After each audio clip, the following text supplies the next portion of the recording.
اگر اللہ آپ کو انتظار کروا رہا ہے، اس کا مطلب یہ نہیں کہ وہ آپ کو سزا دے رہا ہے، بلکہ وہ آپ سے کچھ دیر تک رابطے میں رہنا چاہتا ہے۔ وہ چاہتا ہے کہ آپ مزید دعائیں کریں، وہ چاہتا ہے کہ آپ اس سے بات کریں، وہ آپ کی آواز بار بار سننا چاہتا ہے۔ اس لیے وہ آپ کو وہ چیز نہیں دے رہا، اور اسی وجہ سے وہ اس چیز کا خیال آپ کے دل و دماغ سے نہیں نکال رہا ہے۔ تم خود اس کے اشارے کا انتظار کر رہے ہو، پھر جب وہ تمہیں اشارہ دے رہا ہے تو تم اس کی بات کیوں نہیں سنتے؟ وہ آپ سے چھین بھی نہیں رہا اور آپ کے قریب بھی نہیں آنے دے رہا، تو اس کا مطلب یہ ہے کہ وہ آپ کی دعا کا انتظار کر رہا ہے تاکہ وہ آپ کی دعاؤں کا جواب اپنے کن سے دے۔ تو آپ کیوں اداس ہیں؟ تم مایوس کیوں ہو؟ بس اپنے آپ کو کچھ وقت دے اور اس وقت تک دعا کرنا بند نہ کرے جب تک وہ کن نہ کہہ دے۔ سورہ سجدہ میں فرمایا گیا ہے کہ اللہ وہ ہے جس نے آسمان و زمین کو اور جو کچھ بھی ہے ان کے درمیان سب کو 6 دن میں پیدا کیا، تو پھر تمہیں کیوں لگتا ہے کہ وہ تمہارا کام نہیں کر سکتا؟ یا تم ایسا کیوں سوچتے ہو جو مانگا ہے وہ تمہیں وہ چیزیں نہیں دے سکتا؟ اس کے خزانوں میں کبھی کمی نہیں ہوتی، وہ آسمان سے لے کر زمین تک ہر کام کی تدبیر کرتا ہے۔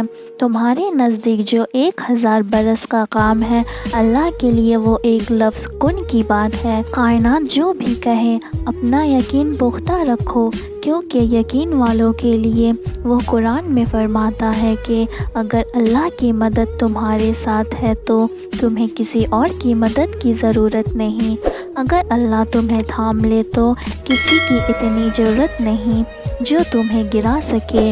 اگر اللہ سفارش سن لے تو کسی میں اتنی ہمت نہیں کہ وہ انکار کر دے، اور اگر اللہ ہی سفارش نہ سنے تو ان لوگوں میں سے کون یہ بلبوتا رکھتا ہے کہ اس سے اپنی سفارش منوا لے؟ جب تک اللہ تمہارے ساتھ ہے تب تک نہ کوئی تمہارا کام بگاڑ سکتا ہے اور نہ تمہیں ہرا سکتا ہے۔ جب وہ کسی چیز کا ارادہ باندھ لیتا ہے تو کائنات کی کوئی چیز اسے نہیں روک سکتی۔ اللہ سے انسان کا صرف عبادت کا تعلق نہیں ہے، بلکہ سب سے پہلا تعلق اللہ اور انسان کے درمیان قائم ہوا وہ محبت تھا، اور محبت کا ہے اور محبت کا ہی رہے گا۔ انسان کو یہ مان ہے کہ وہ محبت کرتا ہے مجھ سے، اور اللہ کو یہ مان ہے کہ میرا بندہ یقین رکھے گا مجھ پر۔ ہم تو شاید اس کا مان سلامت نہیں رکھ سکے، مگر حیرت ہے اس کی محبت میں پھر بھی کوئی کمی نہیں آئی۔ وہ کئی نافرمانیوں کے بعد بھی ہمیں سنتا ہے، ہماری دعائیں قبول کرتا ہے، ہماری تکلیف کو سمجھتا ہے، اور جانتے ہو یقین کیا ہے کہ جب وہ انتظار کا کہے تو انتظار کیا جائے، جب وہ کسی چیز کو دور کر دے تو اس سے دور رہا جائے، جو وہ ہتھیلی پر رکھ دے اس کو دل میں بسا لیا جائے، اور اپنے تمام فیصلوں پر اس کے فیصلوں کو ترجیح دی جائے، اس سے محبت کی جائے۔ جو چیز اس کو ناراض کرتی ہے اسے پھر مڑ کر کبھی نہ دیکھا جائے۔ کائنات کی تمام تکلیفیں ایک طرف اور اللہ سے دور ہو جانے کا دکھ ایک طرف، تو کیا اس سے جدا ہو کر رات کو نیند آ سکتی ہے؟ کیا اس کو ناراض کر کے سکون مل سکتا ہے؟ اگر ایسا ہوتا ہے تو وہ کبھی انسان کو سکون اپنے ذکر میں نہ چھپاتا، اگر ایسا ہوتا تو وہ کبھی سجدے نہ بناتا، اگر ایسا ہوتا تو انسان کا وجود کبھی بھی اللہ کے بغیر اتنا بے معنی اور خالی نہ ہوتا۔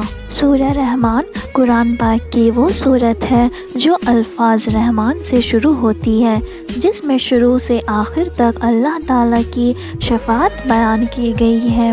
یہاں پر ایک جگہ اللہ تعالیٰ فرماتے ہیں کہ سورج اور چاند ایک حساب کے پابند ہے اور تارے اور درخت سب سجدہ ریز ہے، یعنی آسمان کے تارے اور زمین کے درخت سب اللہ تعالیٰ کے قانون کے پابند ہے۔ ان دونوں آیتوں میں جو کچھ بیان کیا گیا ہے اس سے مراد یہ ہے کہ اس کائنات کا سارا نظام اللہ تعالیٰ کے حکم کے تابع ہے اور اسی کے اطاعت میں چل رہا ہے۔ زمین سے لے کر آسمانوں تک نہ کوئی خود مختار ہے، نہ کسی اور کی خدائی اس جہان میں چل رہی ہے، نہ خدا کی خدائی میں کسی اور کا دخل ہے۔